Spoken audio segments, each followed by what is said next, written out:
You know that Rachel's a 37-year-old mother. She has 5 children. We've walked the trail for the last 25 years that we've lived in Maryland. It's a safe place for our family. It's where we go to get a little bit of New England, because that's where we're from, New England. When she went on that trail that day, she was not planning on dying. She wasn't planning on walking to her death. She was planning on going to the grocery store with her girls afterwards. Victor Martinez, he waited for her. He waited for her to come closer.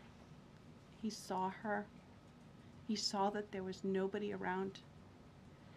He attacked her. He dragged her 150 feet, blood gushing from her head.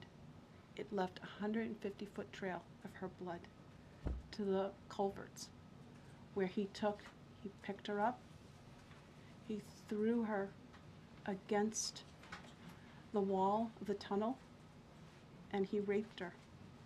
But before he did that, he stopped on that trail, and rocks, still stained with her blood, he used them to hammer her head against those rocks.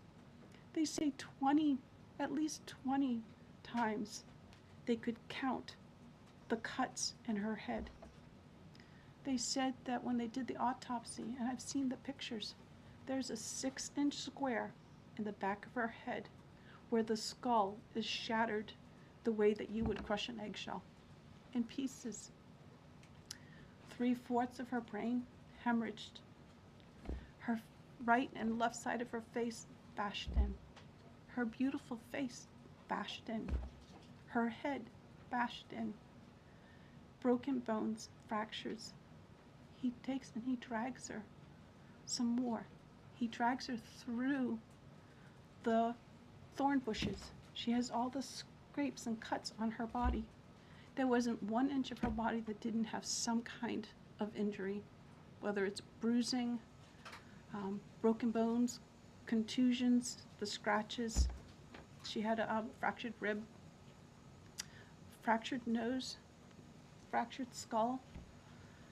And then he takes her into the tunnel and he picks her up. He throws her against the wall. Blood is gushing from her head. Her hair is soaked in blood. And they showed us pictures of her body against the wall, the blood outlined her body.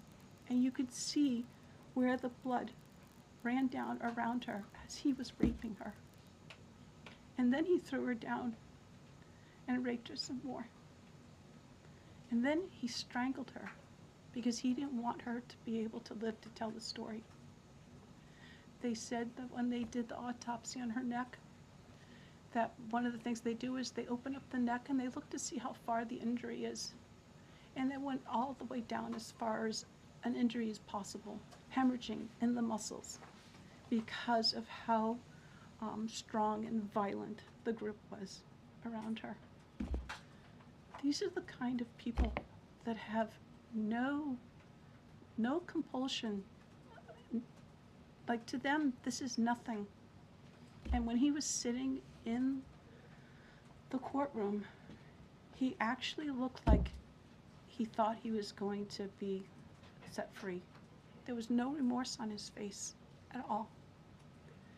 This person took my daughter so violently and so gruesomely and so graphically that they sealed the pictures.